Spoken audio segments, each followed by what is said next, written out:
y'all. So I'm going to be reviewing the last part of chapter 3. This is the fourth video on chapter 3 in the book, Women Who Run with the Wolves. And we've been going through the tasks after reading the story. And so we are now going to start with the third task, which is called Navigating in the Dark. And it says, in this part of the tale, the dead mother's legacy, the doll, guides Vasilisa through the dark to the house of Baba Yaga. And then the author goes into some history of doll symbolism, which is really interesting.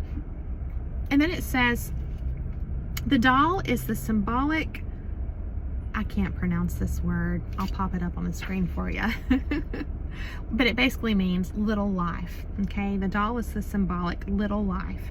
It is the symbol of what lies buried in humans that is numinous. And then the meaning of numinous is having a strong religious or spiritual quality, indicating or suggesting the presence of a divinity. I love that. As a Christian, it reminds me of like the Holy Spirit, you know, how we house that inside of us as believers. So it says, it is a small and glowing facsimile of the original self. Superficially, it's just a doll. But inversely, there is a little piece of soul that carries all the knowledge of the larger soul self. In the doll is the voice, in diminutive, of old Lake Sabe, the one who knows. The doll is related to the symbols of leprechaun, elf, pixie, fairy, and dwarf. In fairy tales, these represent a deep throb of wisdom within the culture of the psyche. They are those creatures which go on with the canny and interior work, who are tireless. They work even when we sleep, most especially when we sleep, even when we are not fully conscious of what we are enacting. In this way, the doll represents the inner spirit of us as women, the voice of inner reason, inner knowing, and inner consciousness. The doll is like the little bird in fairy tales who comes and whispers in the not hero, but the feminine version, heroine's ear. The one who reveals the hidden enemy. The one who reveals the hidden enemy. Thinking through the lens of narcissism, of, you know, being so, the word astute's coming to me. I don't even know if that's right. But being sharp in your discernment, you know, with that intuition, being truly connected, rekindling that strong connection to your intuition. It says, the doll is the one who reveals the hidden enemy that your intuition tells you. You know, somebody may be nice on the surface, but you just get this gut feeling like they're bad news. It says what to do about it all. So not just that, you know, there's a hidden enemy in front of you, but what to do about it. If you can just put in that request. Sometimes you go to sleep, sometimes the answers come in your dreams, sometimes they come in the morning, sometimes they come a couple of days later, sometimes it's immediate. I mean, the intuition, it's a mysterious force, but buddy, it's rarely, if ever, wrong. I don't want to say never wrong. I feel like it's never wrong for me. I mean, that's been my experience, but I'm not going to say that for you and make a generalization. I'm trying not to make absolute statements. And so it says, there is no greater blessing a mother can give her daughter than a reliable sense of the veracity of her own intuition. Intuition is handed from parent to child in the simplest ways. So parents may say, you have good judgment.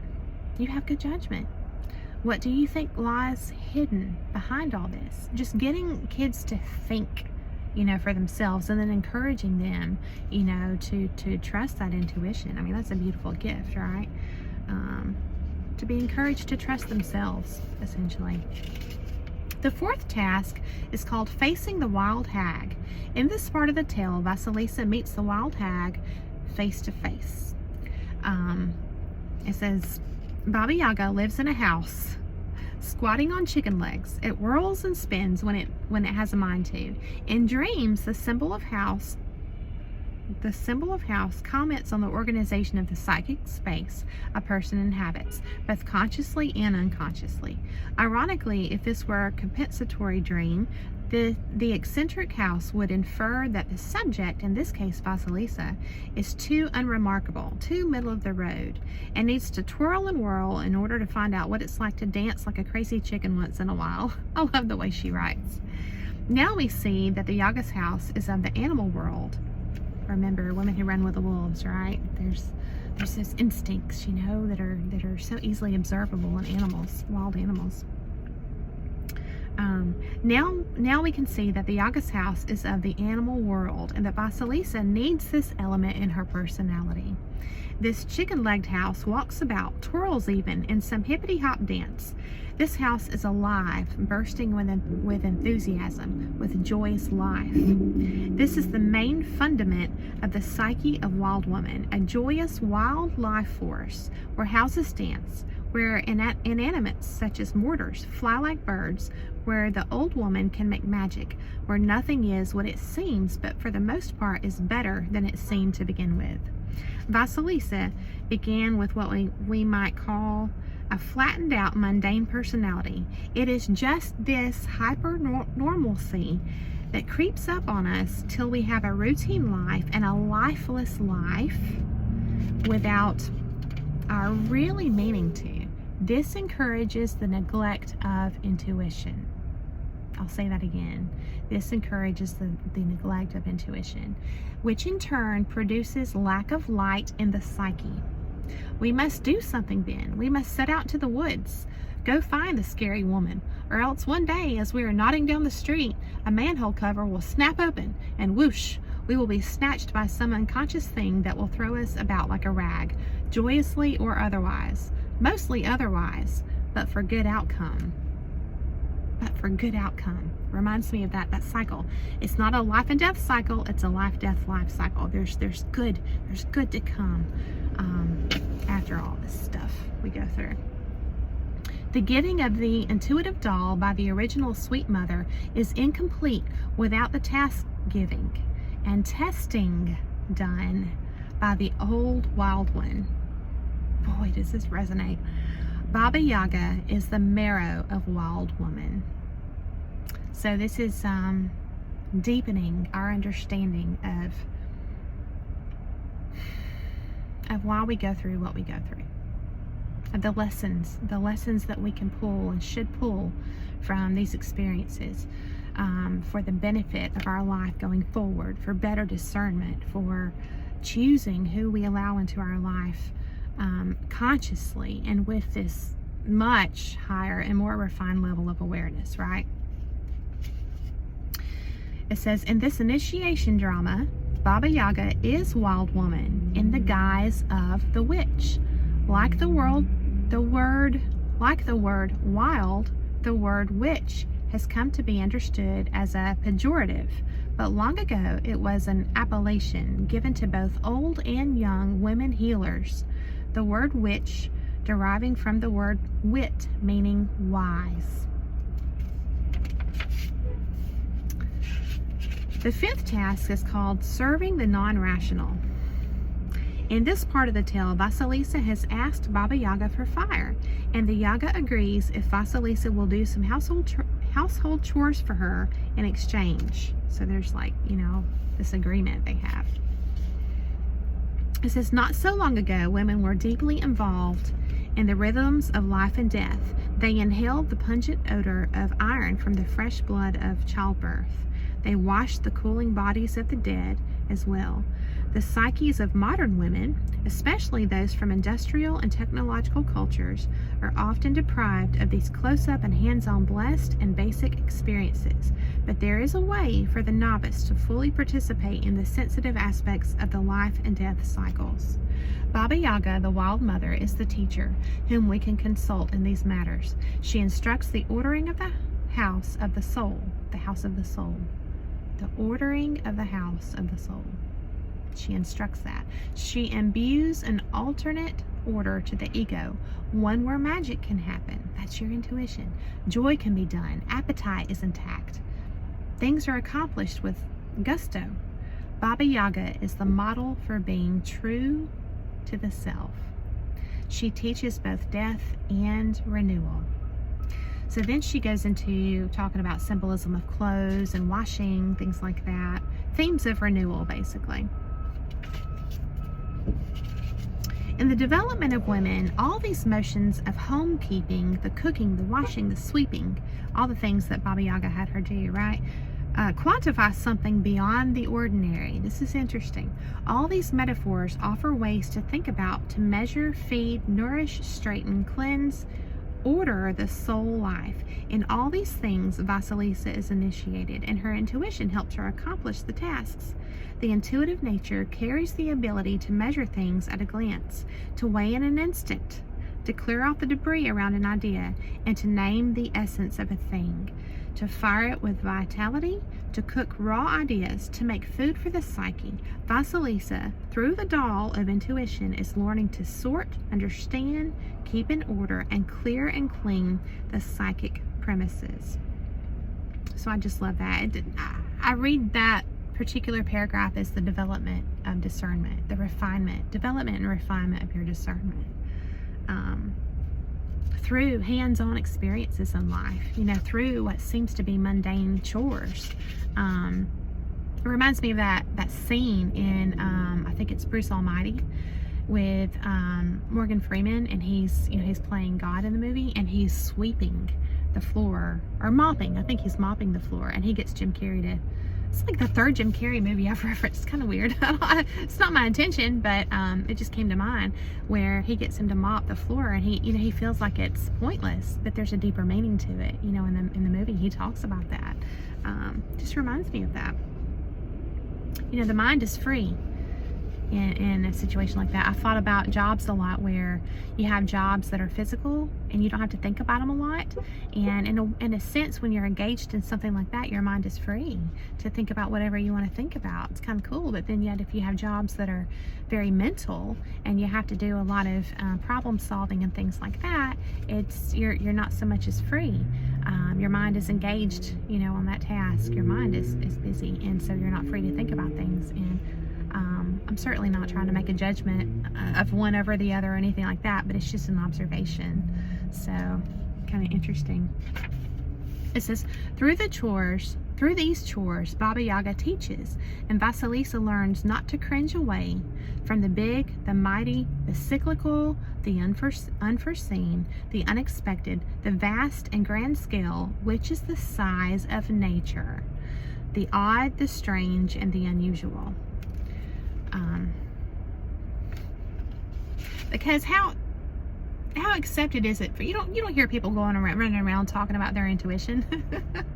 I mean, maybe with a close friend here and there, but for the most part, it's just not discussed, and yet it's such a powerful force. And after you've lived a little bit and you've gone through things, you know it. You know how powerful it is. And then the sixth task is called separating this from that. It says, in this part of the tale, Baba Yaga requires two very demanding tasks of Vasilisa. It says, Vasilisa is asked to separate 4 substances: mildewed corn from whole corn, and poppy seed from dirt. The intuitive doll completes the sorting of one from the other. Sometimes the sorting process occurs at such a deep level it is barely conscious to us until one day, kind of like when you're dreaming or you wake up one morning. The sorting spoken of in the tale is the kind which occurs when we face a dilemma or a question, but not much is forthcoming to help us solve it. But leave it alone and come back to it later, and there may be a good answer waiting for us where there was nothing before. Or go to sleep, see what you dream. Perhaps the 2-million-year-old woman will come to visit you from the nightland. Perhaps she will be bearing the solution, or will show you that the answer is under your bed, or in your pocket, in a book, or behind your ear. It is a phenomenon that a question asked before bedtime, with practice, elicits an answer upon awakening. There is something in the psyche, something of the wildish doll, something under, over, or in the collective unconscious, which sorts the materials while we sleep and dream. And reliance on this attribute is also part of the wild nature. It just reminds me of, animals' instincts. Like dreams, which can be understood on the objective level, but still retain a subjective reality, these elements of food/medicines also have symbolic guidance for us.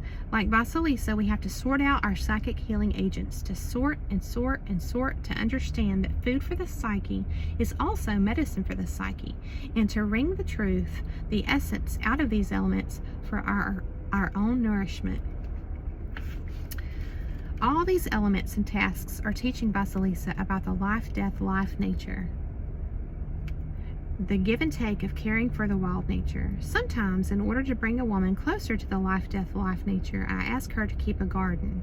Let this be a psychic one, or one with mud, dirt, green, and all the things that surround and help and assail. Let it represent the wild psyche. The garden is a concrete connection to life and death. You could even say there is a religion of garden, for it teaches profound psychological and spiritual lessons. Whatever can happen to a garden can happen to soul and psyche. Too much water, too little water, bugs, heat, storm, flood, invasion, miracles, dying back, coming back, boon, healing. During the life of the garden, women keep a diary, recording the signs of life-giving and life-taking. Each entry cooks up a psychic soup.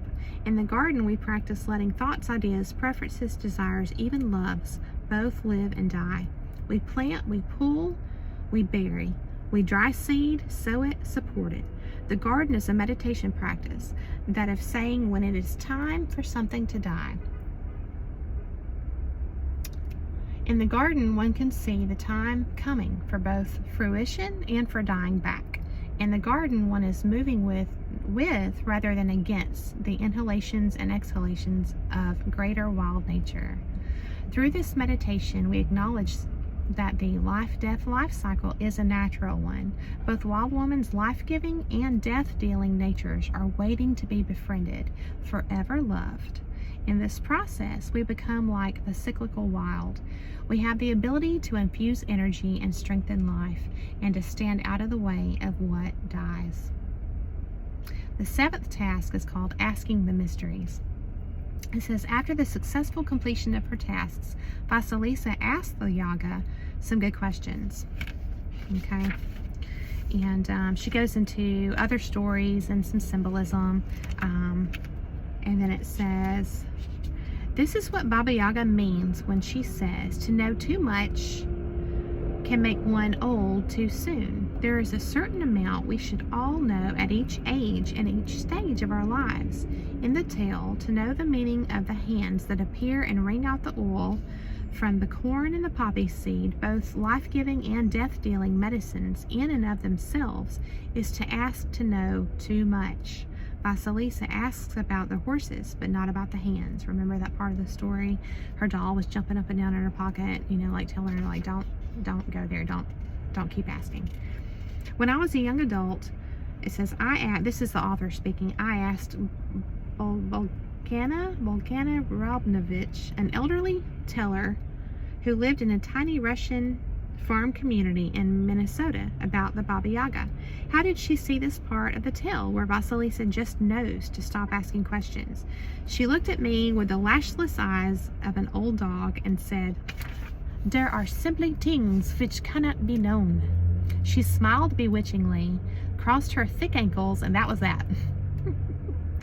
To try to understand the mystery of the appearing and disappearing servants who come in the form of hands is akin to trying to absolutely comprehend the core of the numinosum. Remember numinous? I was telling you earlier what it means, that there's an element of the divinity there. So I feel like that's like trying to, to understand things on that God level that maybe we're not intended to know, or maybe we are intended to learn, bits and pieces along the way, but we can't force it, and we shouldn't force it before we're ready. It's like divine timing, That's how I see it. So it says, by warning Vasilisa away from the question, the doll and the Yaga cautioned Vasilisa about calling upon too much of the numinosity of the underworld all at once. And this is right and proper. For though we visit there, we do not want to become enraptured and thereby trapped there. I'm reading my notes, hang on. Okay. Okay. It is another set of It is another set of cycles the Yaga alludes to here, cycles of a woman's life. As a woman lives them, she will understand more and more of these interior feminine rhythms. Among them, the rhythms of creativity, of birthing psychic babies, and perhaps also human ones, the rhythms of solitude, of play, of rest, of sexuality, and of the hunt. One need not push it. The understanding will come. And remember, all this kind of stuff she's talking about is symbolism of the development of the psyche and discernment and all this stuff, right? It says, some things must be accepted as being out of our reach, even though they act upon us, and we are enriched by them. There is a saying, some things are God's business. So by the end of these tasks, the legacy of the wild mothers is deepened, and intuitive powers emanate from both the human and soulful sides of the psyche. Now we have the doll as teacher on one side and the Baba Yaga on the other. I just love the way this woman writes. So I'm going to wrap this up because it's getting dark on me out here. And then I'll come back with the end clip here to talk about the 8th and 9th tasks. So just bear with me. Okay, so we're going to go ahead and jump right into the 8th task, which is called Standing on All Fours. It says, Baba Yaga is repelled by Vasilisa's blessing from her dead mother and gives Vasilisa light. She gives her light, a fiery skull on a stick, and tells her to go. It says, is Baba Yaga repelled because Vasilisa has received her mother's blessing? Or rather, is she just repelled by blessedness in general? Actually, not quite either.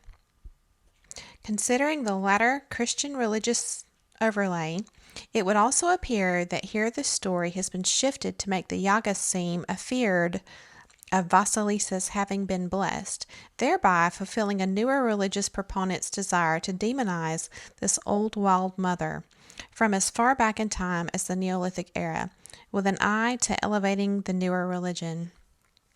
The original word of the story might have been changed to blessing to encourage conversion, but I think the essence of original and archetypal meaning is still there. The issue of the mother's blessing can be interpreted this way. This is important.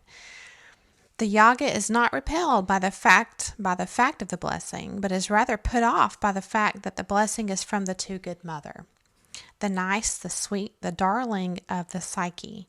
If the Yaga is true to form, she would not care to be too close to, nor for too long near, the too conforming to demure side of the feminine nature. Although the Yaga could blow life's breath into a mouse child with infinite tenderness, she would rather not be around sweetness and light too much. That attribute she leaves to the personal psyche. In this sense, she could be said to know well enough to stay on her own land. Her land is the underworld of the psyche. The too-good mother's land is that of the topside world. Although sweetness can fit into the wild cannot long fit into the sweetness.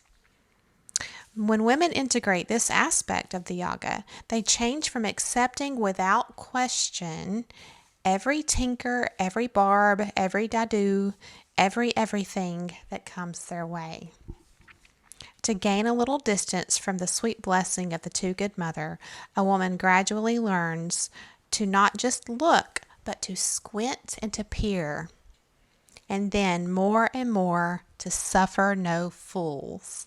So it's not about letting go of your feminine nature. It's not about letting go of being kind. It's about that sharp discernment. That's really what it's all about.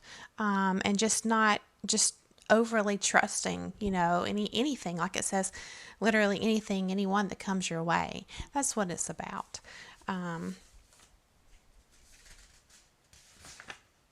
It says, in ancestral kinship, it is believed that the special and timeless knowledge of the old ones of the community lives on in their very bones after death. And then down here a little further. So when the Yaga gives Vasilisa a lighted skull, she is giving her an old woman icon, an ancestral knower. to carry with her for life. She is initiating her into a matrilineal legacy of knowing, one which, in the caves and canyons of the psyche, remains whole and thriving. So off goes Vasilisa into the dark forest with her skull on a stick. She wandered about to get to the Yaga. Now she returns to home more sure, more certain, hips aimed straight ahead. This is the ascent from the initiation of deep intuition. Intuition has been set into Vasilisa like a center jewel in a crown. When a woman has come this far, she has managed to leave the protection of her own inner too-good mother, learn to expect and deal with adversity in the outer world in a powerful rather than complicit manner. She has become aware of her own shadowy and inhibitory stepmother and stepsisters and the destruction they mean to do her. She has negotiated through the dark, listening to her inner voice, and has been able to stand the face of the hag, which is a side of her own nature, but also the powerful wild woman nature. Thus, she is enabled to understand awesome and conscious power, her own and that of others. No more, but I am afraid of him or her or it. She has served the hag goddess of the psyche, fed the relationship, purified the persona, kept clear thinking. She's regulated, she's examined herself, she's gotten sure of herself, and just really settled into trusting herself through this process, right? She has gotten to know this wild feminine force and its habits. She has learned to differentiate, to separate thought from feelings. She has learned to recognize the great wild power in her own psyche. She has learned about life, death, life, and women's gift about it all. With this newly acquired Yaga skill, she need not lack in confidence or potency anymore, having been given the legacy of the mothers, intuition from the human side of her nature, and a wild knowing from the Lake Sabe side of the psyche. She is well enabled. She goes forward in life, feet placed surely one after the other, womanly. She has coalesced all her power and sees the world now and her life through this new light. Let us see what happens when a woman behaves thusly. So that sums up the 8th task, and then there's just one more. So to examine the end of the story here, it's the 9th task called Recasting the Shadow. Vasilisa journeys toward home with the fiery skull on a stick. She almost throws it away, but the skull reassures her. Once back home, the skull watches the stepsisters and stepmother and burns them to ashes. Vasilisa lives well and for a long time afterward. So down here it says, Vasilisa has a fiery skull on a stick held before her as she walks through the forest, and her doll indicates the way back. Go this way, now this way. Vasilisa, who used to be a blueberry-eyed sweet muffin, is now a woman walking with her power before her. I'm thinking of a sword and shield. She's guarded. She's smarter. She's wiser. A fiery light emanates from the eyes, ears, and nose and mouth of the skull. It is the representation of all the psychic processes which have to do with discrimination. She's using the term discrimination. I'm thinking of discernment. Probably interchangeable here. It is related to ancestor kinship and therefore to remembering. If the Yaga had given Vasilisa a knee bone on a stick, that would require a different symbolic rendering. If she had given her a wrist bone, a neck bone, or any other bone, other than perhaps the female pelvis, it would not mean the same thing. So the skull is another representation of intuition. It does not hurt the Yaga or Vasilisa. It has a discrimination of its own. Vasilisa now carries the blaze of knowing. She has those fierce senses. She can hear, see, smell, and taste them out, and she has herself. She has the doll. She has Yaga's sensibilities. Now she has the fiery skull as well. Momentarily, Vasilisa becomes afraid of the power she carries, and she thinks to throw the fiery skull away.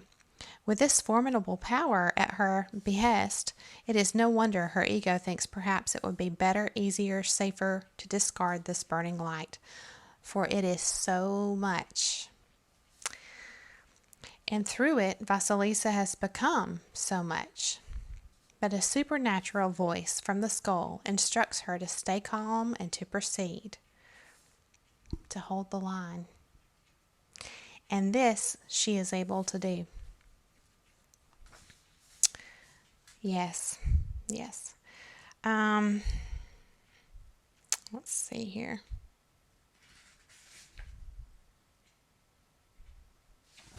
I can't remember if I read that last time. It's a really good part. It just basically says, with this penetrating light, one can see past the bad action to the good heart. I think I mentioned that in one of the previous videos. This light can differentiate layers of personality, intention, and motives in others. Yeah, I think I talked about that last time. Okay. This says, there is another side to this draining of the destructive stepfamily. One cannot keep the consciousness one has earned by meeting the hag goddess and carrying the fiery light and so forth if one lives with cruel people outwardly or inwardly. If you are surrounded by people who cross their eyes and look with disgust up at the ceiling when you are in the room, when you speak, when you act and react, then you are with the people who douse passions. Yours and probably their own as well. These are not the people who care about you, your work, your life. A woman must choose her friends and lovers wisely, for both can become like a bad stepmother and rotten stepsisters. In the case of our lovers, we often invest them with the power of a great mage. I think it's pronounced mage. It says a great magician. This is easy to do, for if we become truly intimate, it is like unlocking a lead crystal atelier, a magic one, or so it feels to us. A lover can engender and or destroy even our most durable connections to our own cycles and ideas. The destructive lover must be avoided.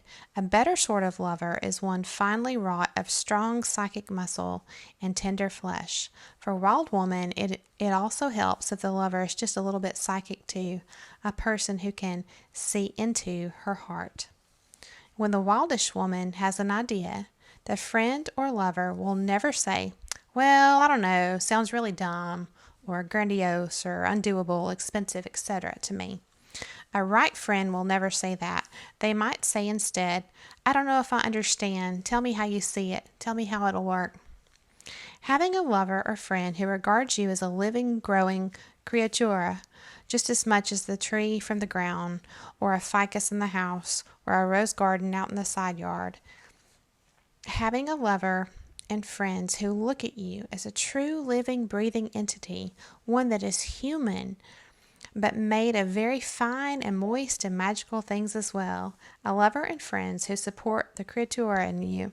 These are the people you are looking for.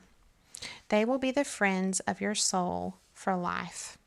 Mindful choosing of friends and lovers, not to mention teachers, is critical to remaining conscious, remaining intuitive, remaining in charge of the fiery light that sees and knows.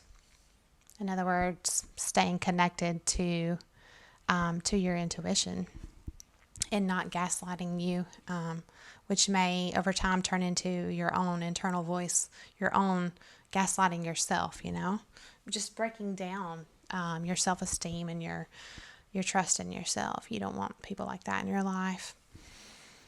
The way to maintain one's connection to the wild is to ask yourself what it is that you want. This is the sorting of the seed from the dirt.